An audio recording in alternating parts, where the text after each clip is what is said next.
Welcome to the Everyday Hustle Show, where we're figuring it out together over time. On the show, we'll be giving you the tools you need to take your career and life to the next level. So get ready for interviews and topics that will give you a competitive edge against the shuffle we call life. Sure, we might get into some heavy topics, but we also like to laugh and have a fun time too. Are you ready for the show? Here's your hosts, Jesse, Andrew, and Christian. Oh, man. Jesse, go ahead and start this episode off, brother. 45th episode. Go ahead and light this candle.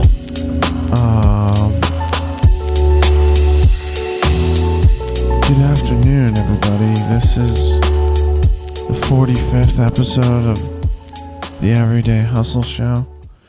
See, that's what I would sound like, people, if I was a real piece of shit. But I'm not. So welcome to the Everyday Hustle Show. Yo. This is the 45th freaking episode. Cuatro we are Cinco. freaking out here. We are freaking living. Drew, how you doing tonight? Coming to buddy? you live from Lake Worth, Florida. If you're ready to get your mind blown into another dimension, then you've checked into the right podcast. Wow. I'm feeling great, Jess. How about Christian? Yeah, I'm feeling freaking good right now, man. I'm vibing off of Drew's energy over here. So, Christian, how'd you like my intro where I kind of psyched you out, where I sounded like I was all tired and didn't want to come and do the I thought show it was probably today? the best intro, aside from the one you did. Or the mind-blown thing? The You guys wanted me to cut that out, dude. You're like, dude, you can't do that. And I was like, I can, and I just did. oh Don't. man, I said, wrap it. Cut it. It's a wrap. that was classic. I don't know what episode that was, I but have no idea, but that was cool. for anyone that wants to hear the best intro ever, search back and find it. Let us know which episode it That was. one was freaking sweet. That one was solid. Yo, Drew, what we discussing tonight? All right, listeners. We got a super exciting episode for y'all. Listen, all right. I'm going to get real deep real quick. Get it? And then we're going to dive into it, all right? So, almost a year into the podcast, 45 recorded episodes, and still my mind likes to tell me that I don't know what I'm doing. Can anyone relate to that? Yep. Can Yeah, anyone dude. identify with me on that? I honestly was just saying that the other day to somebody. Listen, sometimes I'm like, why do we do this? Why do we start this? Because, and listen, I'm really busy right now with starting the business and everything, and I've been working every day inside the shop. You know, I'm not going to have a day off for some time, and that's completely okay. I'm okay with it. I internalize it. I know that that's what's happening. But still, like, when I get a little bit tired, sometimes, my mind plays games on me. Why are we going to keep doing the podcast? Why are we fighting to get together to do this? Why are we struggling to, it's like, what's the freaking point, Right. And I just wanted to this episode to go, it's going to be a quick one again, 15 to 20 minutes real quick. We're each going to share a little bit of experience with the listeners, okay? And I want it to be about what we have, or the fact that we actually have value. Okay, we've achieved a lot throughout the process, and the mind and the body will achieve whatever you believe. Okay, so we're gonna start off with Jesse. Jesse, you have 3 to 5 minutes, right? So you gotta be on point. You have to be my direct, God. and you have to be critical. Okay. What am I talking Jesse has climbed the corporate ladder incredibly fast in the past year. Okay? Killing it. He's getting promotions. He's getting company vehicles, company gas cards, raises. He's getting his own office, which he's building from the ground up. I mean, there's a lot of good things happening, and it's happened fast for him. So I want him to tell the listeners in 3 to 5 minutes your top few tips on how to achieve that. If someone's struggling with jobs or their career path or getting ahead, how can they achieve that? Give them the skinny, dude.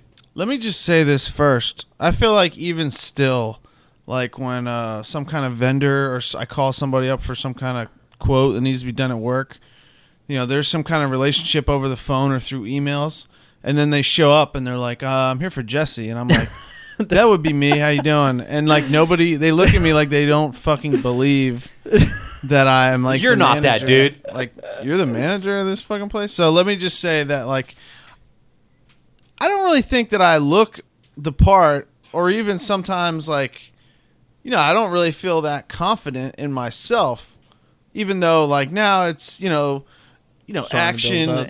and time and doing things over and over again. Like, the confidence is there, but initially, it really wasn't. It was more or less just like an attitude change. And I will say that in this industry of like ready mix concrete, I've been in this industry doing various jobs like for like 8 years. So I did have a lot of experience going into this past year, but Okay, I also think it's important to remember, and I struggle with this too.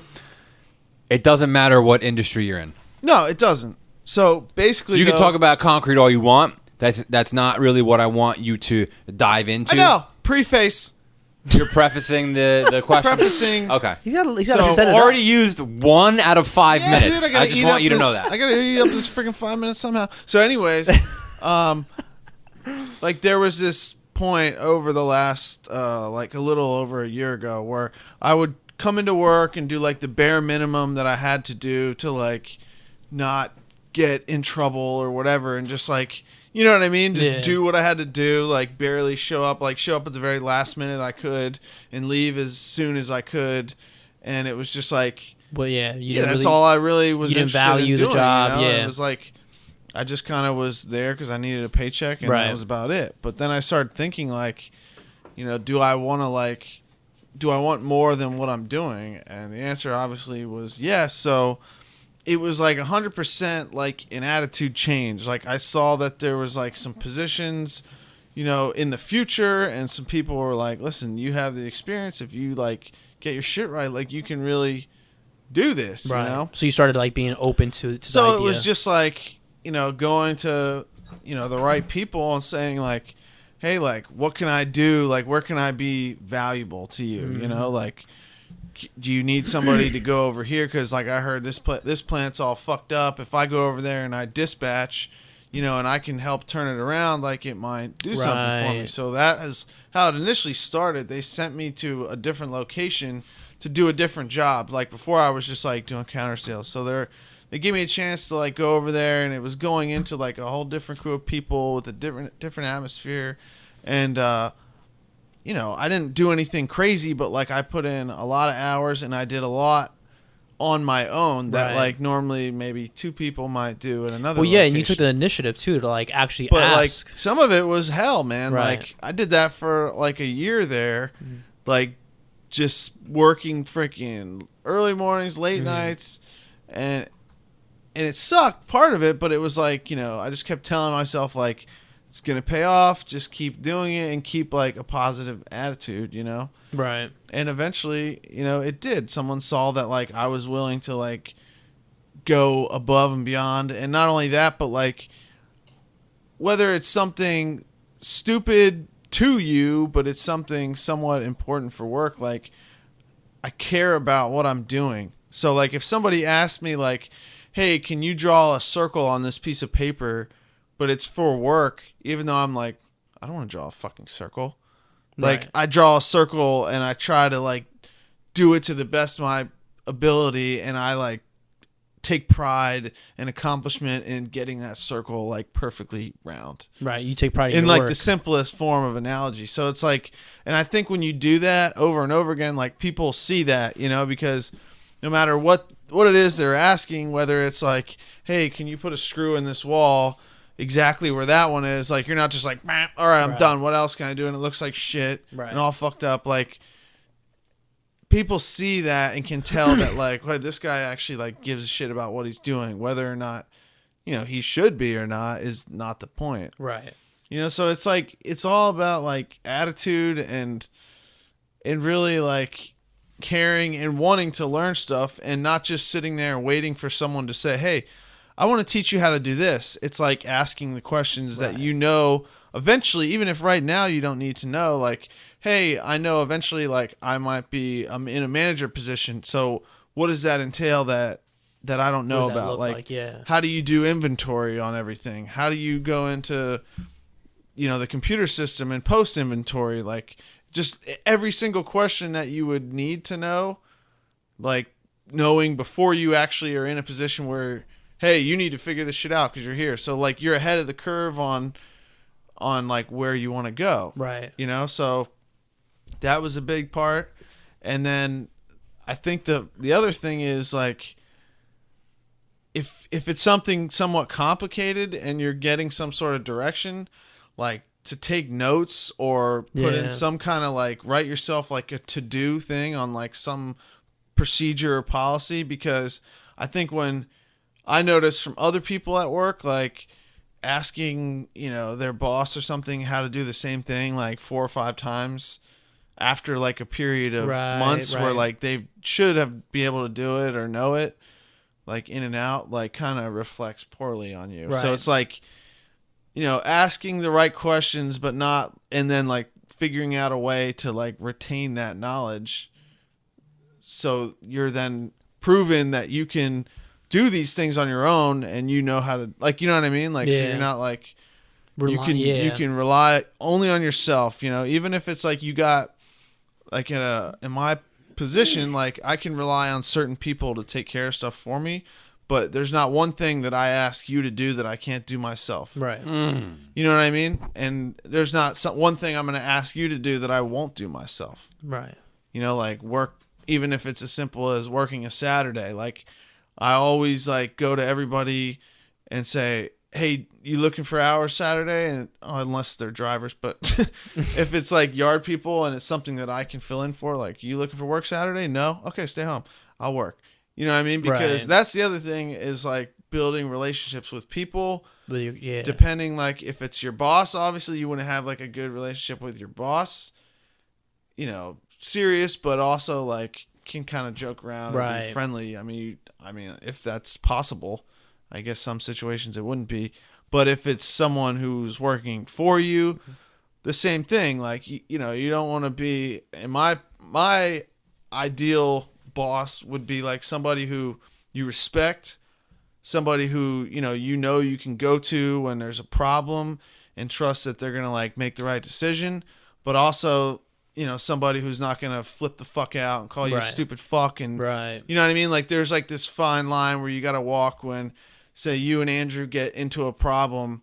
Andrew, in my personal mind, Andrew's 100% right and you're 100% wrong. Right. But I need to like take a step back from like, an unbiased position and listen to both sides of the problem and like realize that, there's always 2 sides to every story, and find some kind of middle ground and sit 2 people down together and be like, listen, I know your position is this, but you also got to realize that from his view, whatever the situation, depends on the situation, but there's a lot of different things involved. But I feel like knowing what you need to do, relying on yourself to like do everything you have to do, and relationships with people in all forms. How was that? Dude, fuck me, boys. That was fire. That was good. All right, Christian. Oh, shit. Oh, damn. Or, it's up to you guys. Should I go? Yeah, I don't care. You know what? No, go Christian, dude. I don't want to listen Christian, to you. You have made a major career change, a major career path change this year, and you have also re-sparked a creative passion project after one, I'm not going to say fail, but I'm going to say fizzled out. Yeah. Okay? So first, give us a few minutes on tips and tricks for people to stay confident in making a major career change, whether it's confidence or, decision-making skills or whatever it is to make that jump, and then tell us how you had the strength and the courage to re-spark that passion project and the creative element in your life. Yeah, no, that's a good question. For as far as like making the change or making the jump, to be honest, just like, Jesse was saying, as far as not necessarily having the confidence at the beginning or not necessarily having the confidence all the way throughout, because even there's still times now, and that's what I love about the job that I'm at as far as air conditioning, where I, doubt myself and still have doubts. But I think the key is just to not be afraid of failing, to not be afraid of like looking stupid. And Jesse brought up a lot of good points, which was, having the willingness to ask questions and to actually, value your job and value like what you do, even if it's mopping the floors. And I remember hearing that actually it was on, I think maybe an Eric Thomas video or one of those like motivational videos where they're like saying, literally no matter what you're doing, even if they use that exact analogy, even if you're mopping floors, do it like to the best of your ability, mop it the best that you can possibly do. And like that whole mentality is exactly how I've made that transition. So from being just a regular, everyday job, whatever you want to call it, 9 to 5, to making the decision to go back to school for HVAC, which, I'm good with my hands, but like I didn't grow up with like, a father figure to, guide me or show me like how to use a ruler or like how to use a tape measure, how to use tools. Like there's still some tools that I have no fucking clue what they're called. And I'm just hoping that like whoever I'm working with isn't like, yo, can you give me this? And I'm like, which that's happened actually a couple times. But so, but that's not, I'm not like letting that be like a factor or play like a role. Again, like the whole idea of like, playing the victim, like where I'm at right now is like, again, I still have doubts. I still have confidence issues in some scenarios, but what I keep like reminding myself is that if I do something long enough, I'm going to learn it. So that's one thing that I can rely on. And, B is just that I have to have the willingness and, like you said, the courage to basically show up every day. And like my job, like, I get sent out to places. Fucking last week, I was sent out to, do my first pretty big job. I went down, I condemned a motor, a pretty big EVAT motor of 5 horsepower. And, I condemned it, and they sent me to go swap it out to replace it. So, I went all the way down. I picked up the part, I went all the way down. I swapped it out. It took fucking the whole day, but it worked, and it wasn't so much that I was like completely out of the, or taking a shot in the dark, because I've done it with people. And that's the whole idea, is like you do something long enough and you learn it. So those little things that I'm like seeing, it just kind of reminds me that like, just anytime that I get in those spaces where I'm like, fuck, dude, I'm like, this isn't my, cup of tea, or am I really this good enough, or can I really do this for the rest of my life, or whatever the case is, like just to remember that I'm here now, I'm doing this now. It may not last forever, but I'm doing this now, so I'm going to do it to the best of my ability, and I'm going to enjoy it, and I'm going to have fun. Like today I was on a roof all day, and I'm tired and whatever, but it was, I still value that or enjoy that way more than a regular 9 to 5. I'm not, I'm working with my hands, and I'm on a roof all day, but it's like Jesse was saying, I value my job, I value it, and I really do enjoy. There's something about, nothing against anybody else, there's something about working with my hands and like sweating and like, accomplishing something that I may not have thought that I could do, that's satisfying for me, and I get to do it every day. And the other thing that you said was the creative project, and that's this podcast, kind of redid that, re-sparked that for me, and seeing what what you're doing, Drew, with everything that you're doing, it just kind of reminded me of like how much I love the process of like bringing something that's a vision, or like in your head, and like seeing it actually like come to life.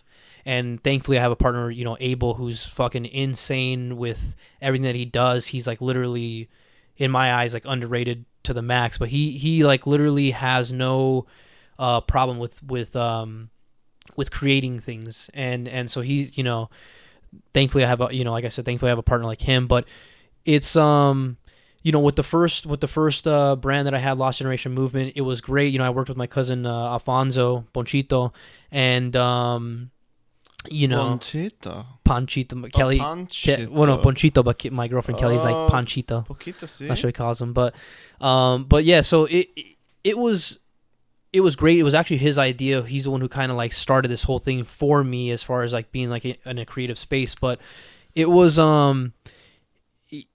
it just, the idea behind it, and like where I was at personally, it was very hard for me to like promote it. I was still in a place where like confidence was like not a factor. I was lacking confidence. So in my mind, it's like nobody wants to see this shit. Nobody gives a fuck about, So I like felt, almost, like embarrassed or like kind of like, you know, anxious to post something about it or to tell people about it, just because I just, you know, I didn't feel like anyone gave a shit or whatever. So now the difference is that I have confidence, a lot more confidence than I did back then. And now I don't really give a fuck. Like, I post it, fucking, it gets 1 like, 2 likes, 100 likes. I don't give a shit. And, you know, although I do look at it, I do, you know, kind of like just to use it as like you know, just to track progress or whatever, but it doesn't like affect me in terms of like when I'm going to post the next post or when I'm going to like, you know, do the next launch. And we actually dropped one today, and, you know, we're doing these little drops pretty much every month. It's been, so, you know, it's just, you know, for anyone that wants to do like start something that's a creative outlet or whatever it is, you know, you're changing jobs, whatever. It's just about like having confidence and like understanding that, again, anything that someone knows, it took time for them to actually learn it. So it's, you know, just sticking it out, you know. That's it. This episode is sponsored by D Squared Media. D Squared Media specializes in branding and design, web design and development, and internet marketing, social media search engine optimization, and pay-per-click. Okay. Business cards, logo designs, a revamped website, and getting on Google with SEO are a few examples of what D Squared Media can do. Unbelievable. Yeah, you could check out their portfolio at dsquaredmedia.net, or you could take a look at our website, which actually was just completely redone by them, theeverydayhustleshow.com. You could check out current episodes. You could check out a little bit of a bio on each of us. Mm-hmm. You could check out some past episodes and some people who have been on the show. No matter what your budget is for a project, D Squared Media will be able to get you going in the right direction and help you accomplish your goal. Listen, guys, supporting small businesses is how we grow as entrepreneurs, all right? So reach out to Danny and his team today.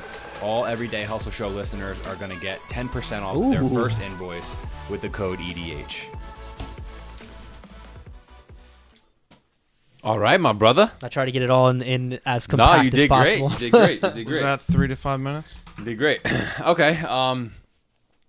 I mean, I wrote a little something for myself, but you can go ahead and, you know, you could read it, internalize it for a second, and then, you know, think about how you want to say it. But we'll be right back, real quick. We're gonna give you a second to look at this. We'll be right quick. We'll be right back after this word from our sponsor.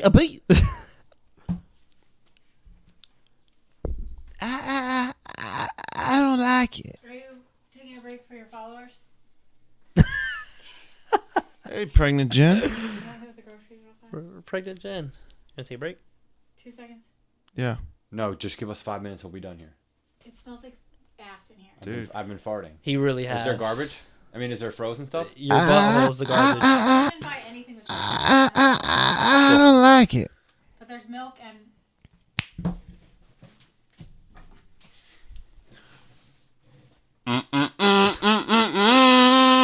We're back.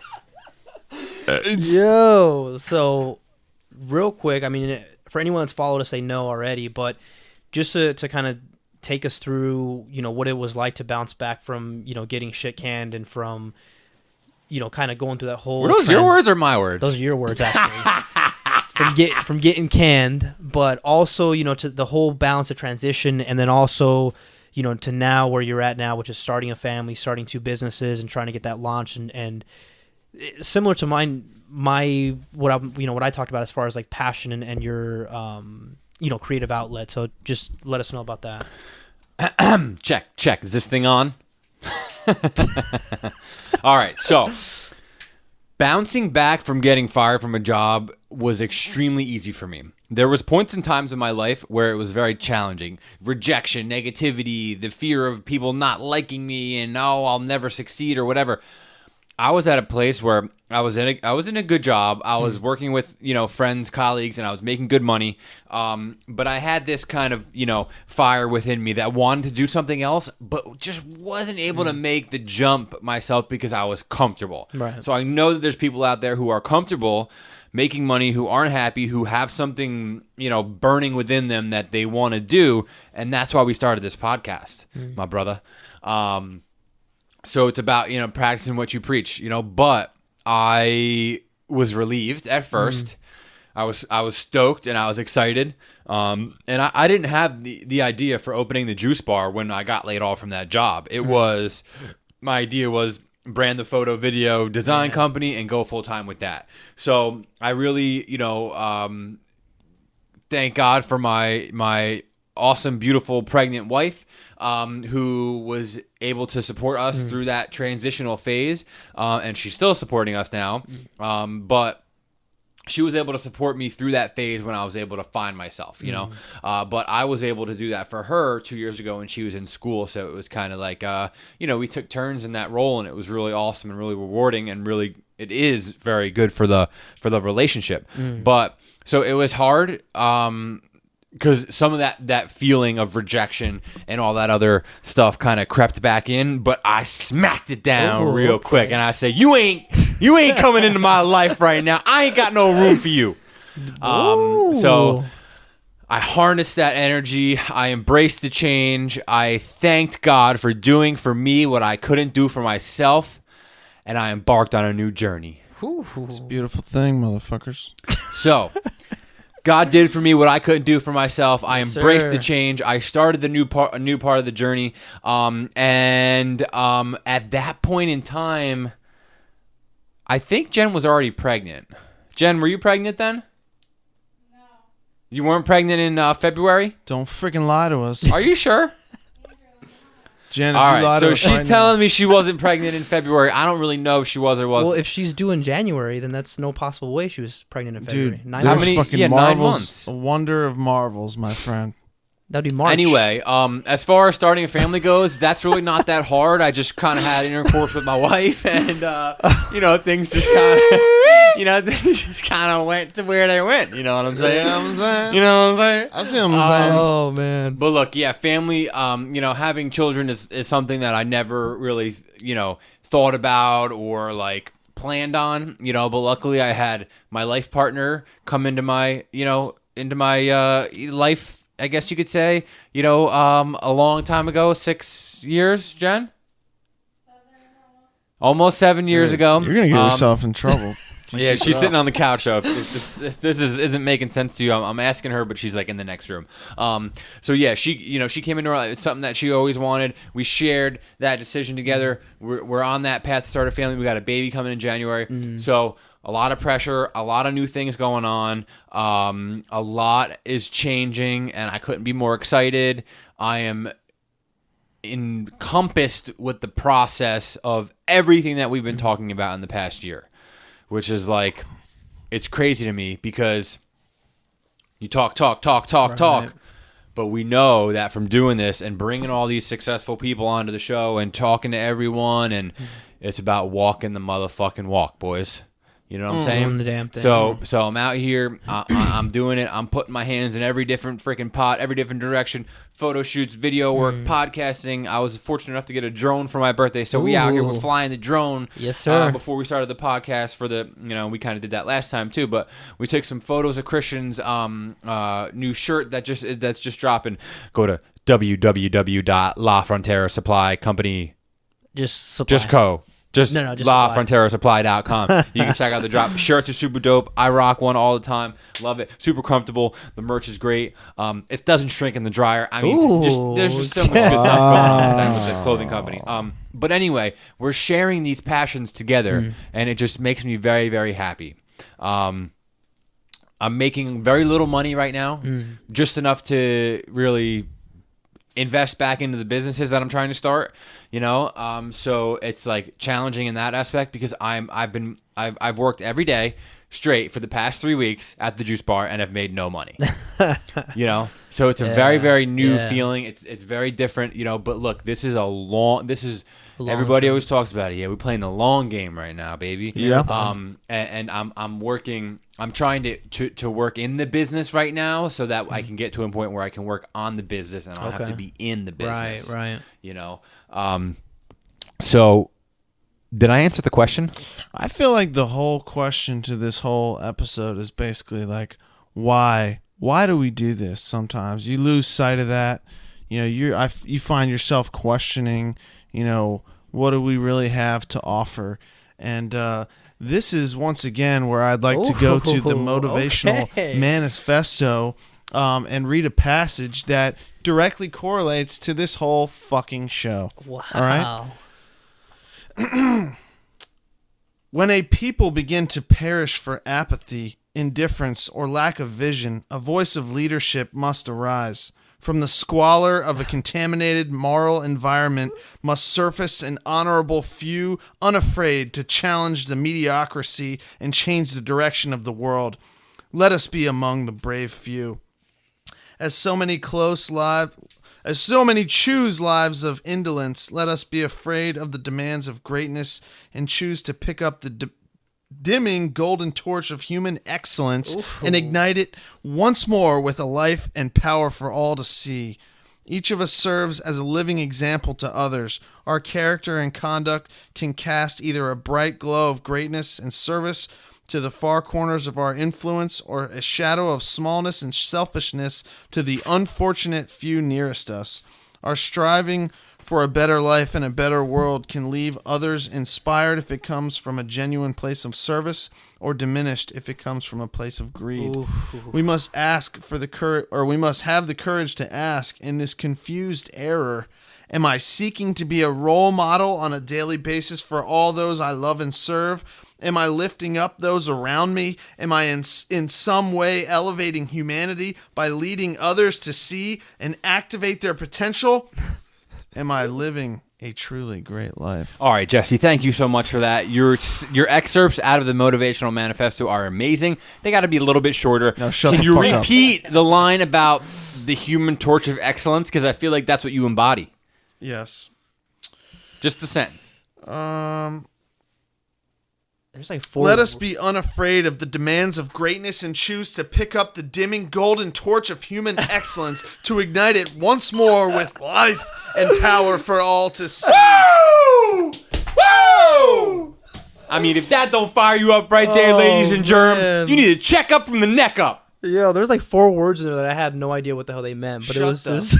French up, dude. All right, everyone. Thanks for listening. Oh. And I hope we blew your mind into the next dimension. We'll see you next week. Servicing all of South Florida.